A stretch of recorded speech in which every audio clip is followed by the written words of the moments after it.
ওকে শোনো। সো আমরা এখন আয়ন শনাক্তকরণ পরীক্ষার পড়াটা শুরু করতে। আচ্ছা সমস্যা নেই, দেখো। সো আয়ন শনাক্তকরণ মানে আয়ন আইডেন্টিফিকেশন, সেটা আমরা দুই ভাবে করতে পারি। একটা হলো শিক্ষা পরীক্ষা, একটা শিক্ত পরীক্ষা। সো তোমরা এটা নর্মালি কিছুদিন আগে প্র্যাকটিক্যাল করছো ফাইনাল ইয়ারে, তাই না? শিক্ষা পরীক্ষা কি আর শিক্ত পরীক্ষা কি বলো? হ্যাঁ, তোমরা শিক্ত পরীক্ষা করছো, শিক্ষা পরীক্ষা তোমাদের করাই নাই। শিক্ষা পরীক্ষা সিকিউতে আসবে না, শিক্ত পরীক্ষা আসবে, কিন্তু শিক্ষা পরীক্ষা থেকে 100% এমসিকিউতে আসবে। তো কি আসবে আমি তোমার বলি। তো একটা লবণের নর্মালি কয়টা অংশ থাকে? দুইটা। এখন সোডিয়াম ক্লোরাইড এটা কি লবণ? অবভিয়াসলি লবণ। কেন? এখানে এইচ প্লাস এবং ওএইচ মাইনাস নাই, এজন্য। এইচ প্লাস থাকলে কি হয়? অ্যাসিড। ওএইচ মাইনাস থাকলে কি হয়? ক্ষার। যদি দেখো কোনো একটা কম্পাউন্ডের মধ্যে এইচ প্লাস ওএইচ মাইনাস কোনোটাই নাই, তাহলে লবণ। আর লবণের নর্মালি প্রথমটা কি হয়? প্লাস, পরটা কি হয়? মাইনাস। যদি তোমাকে বলি যে ক্যালসিয়াম কার্বনেট এটা কি লবণ? অবশ্যই লবণ। তো ক্যালসিয়াম 2+ হলো ক্যাটায়ন, আর এটা কি? অ্যানায়ন। ওকে, তার মানে এটাও লবণ, এটা আমরা বুঝছি। এখন খেয়াল করো, আমি তোমাদের একটা জিনিস দেখে, প্রশমন বিক্রিয়ার কথা মনে আছে না? এসিড আর ক্ষার বিক্রিয়া করে লবণ তৈরি করে, HCl প্লাস ধরো সোডিয়াম হাইড্রোক্সাইড। তো এইটা কি অ্যাসিড না? কেন এটা অ্যাসিড? কারণ এইচ আছে। আর এইটা কেন ক্ষার? ওএইচ আছে। অ্যাসিড আর ক্ষার বিক্রিয়া কি তৈরি করবে? লবণ, সোডিয়াম ক্লোরাইড আর হলো পানি। সো এইটাকে আমরা বলি প্রশমন বিক্রিয়া। এখন এই লবণের মধ্যে কয়টা অংশ? দুটো অংশ। একটা হলো ক্যাটায়ন আর একটা কি? অ্যানায়ন। এখন এই ক্যাটায়নটা কই থেকে আসছে বলো তো? অ্যাসিড থেকে নাকি ক্ষার থেকে? এই সোডিয়াম প্লাস কি এখানে আছে না? তাহলে এই ক্যাটায়নটা আসছে ক্ষার থেকে। এজন্য আমরা বলতে পারি এই ক্যাটায়নটা হলো ক্ষারকীয়মূলক। Very very important for MCQ, যে লবণের মধ্যে ক্ষারকীয়মূলক কোনটা, ক্যাটায়ন নাকি অ্যানায়ন? এই কথা বুঝো এটা। আর এখানে যে ক্লোরিনটা আছে, ক্লোরিন মাইনাস, এটা কই থেকে আসছে? অ্যাসিড থেকে আসছে না? তাহলে এই ক্লোরিন মাইনাসটা কি অ্যানায়ন না? এই অ্যানায়নটা কি হবে? অম্লীয়, কারণ কই থেকে আসছে? অ্যাসিড থেকে আসছে। তার আমরা কি বুঝলাম? যে লবণের মধ্যে যে দুটো অংশ থাকে, একটা ক্যাটায়ন আর একটা অ্যানায়ন, এই ক্যাটায়নটা আসে নরমালি ক্ষার থেকে, এজন্য ক্যাটায়নটা হচ্ছে ক্ষারকীয়মূলক। আর যে তোমার অ্যানায়নটা আছে, অ্যানায়নটা কই থেকে আসে? অ্যাসিড থেকে, তাহলে অ্যানায়নটা কি মূলক? অম্লীয়মূলক। Very very important for MCQ. বোঝা গেছে? ওকে, বুঝতে পারলাম। এটা লিখার প্রয়োজন না, লিখা আছে স্লাইডের মধ্যে। নাই, চিল চিল, সবই লেখা আছে, চিল। ওকে, সো খেয়াল করো, এই যে এখানে আমরা দেখতে পাইলাম যে সো এখানে আমাদের এই যে লবণের মধ্যে দুটি অংশ থাকে, একটা শুষ্ক পরীক্ষা, সিক্ত পরীক্ষা। ওকে দেখো, এই যে এটা লেখা আছে এখানে, দেখি নিও। সো শিখা পরীক্ষা নর্মালি যেরকম একটা বুনসেন বার্নার থাকে বা স্পিরিট ল্যাম্প থাকে, আর এখানে একটা প্লাটিনাম তার দিয়ে কিছুটা ACL নিয়ে এখানে ধরা হয়। যদি সোডিয়াম তুমি উপরে ধরো তখন সোনালী হলুদ কালার দেখাবে, যদি ক্যালসিয়াম ধরো ইটার মতো লাল। সো এই যে বর্ণ আছে না, এক এক বর্ণ, স্ট্রোনশিয়াম, তারপর হলো বেরিয়াম, বেগুনির মতো, পটাশিয়াম। সো এগুলা তোমার এমসিকিউতে আসে এবং মনে রাখার টেকনিক আছে। এই যে দেখো, এক একটা কম্পাউন্ড এক একটা কালার দেখাচ্ছে, তাই এক এক কালার দেখাচ্ছে না?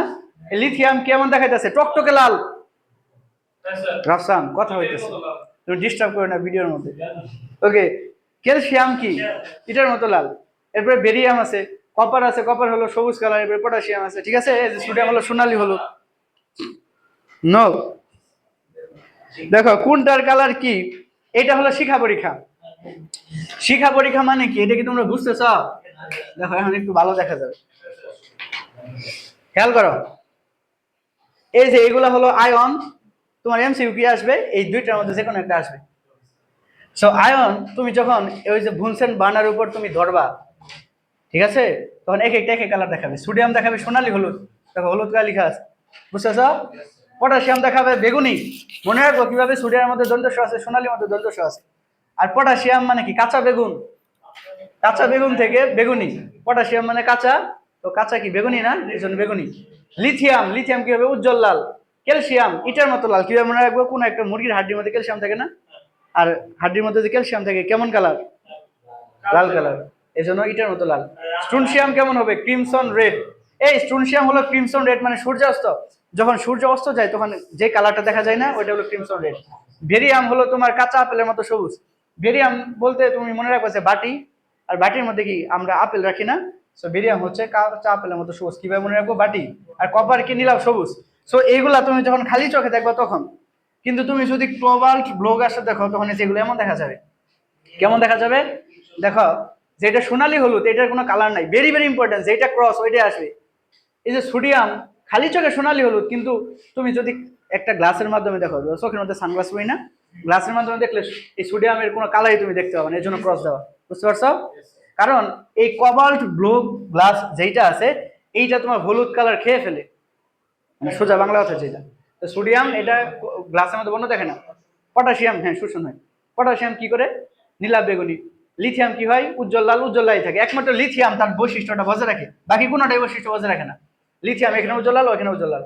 ক্যালসিয়াম এটার মতো লাল না, সো এই লালটাকে শোষণ করে ফেলবে, ফিকে সবুজ হয়ে যাবে। এটাও কি লাল না, এটাও ফিকে সবুজ হয়ে যাবে। মনে রাখবো কিভাবে, যেটা উজ্জ্বল লাল এটা ঠিক থাকবে, কিন্তু যেটা এটার মতো লাল বা এটা যে সূর্যাস্ত ক্রিমসন রেড এগুলো ফিকে সবুজ হয়ে যাবে। বুঝছো? আর এখানে যেগুলো আছে একটা কাঁচা আপেলের মতো সবুজ, একটা নীলাভ সবুজ, আর এখানেও এই যে নীলাভ সবুজ হয়ে যাবে। মানে কখনোই তুমি গ্লাসের মাধ্যমে একদম উজ্জ্বল ব্রাইট দেখতে পারবে না, হয় নীলাভ হয়ে যাবে না হয় ফিকে হয়ে যাবে। বুঝতে পারছো? আর সোনালি হলুদ তো থাকবেই না, পুরোটা শোষণ করে ফেলবে। ওকে, এখন আমি যদি তোমাদের দেখাই যে কোনটার কালার অ্যাকচুয়ালি কি, খুবই টেনে দেখাই। এখানে যেটা দেখতেছো এটা হলো তোমার বুনসেন বার্নার।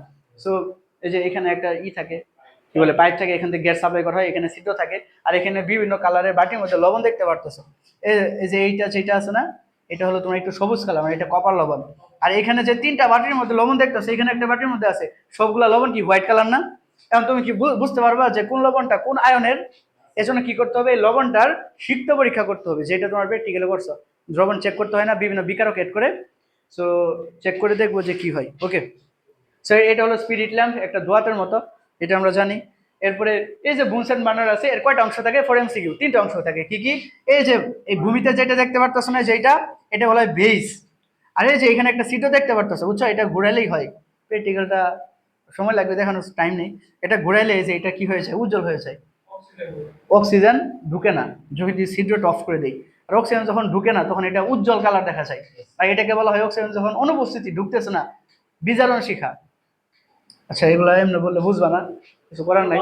বুনসেন মানে 3টা অংশ, একটা হলো তোমার ভূমি, একটা ধাতব পাদমূলা, একটা হলো জীবনল বা বায়ু নিয়ন্ত্রক। এইটা দেখো, এই যে উজ্জ্বল, এটা কি একদম উজ্জ্বল সোনালির মতো, হলুদের মতো দেখা যাইতেছে না?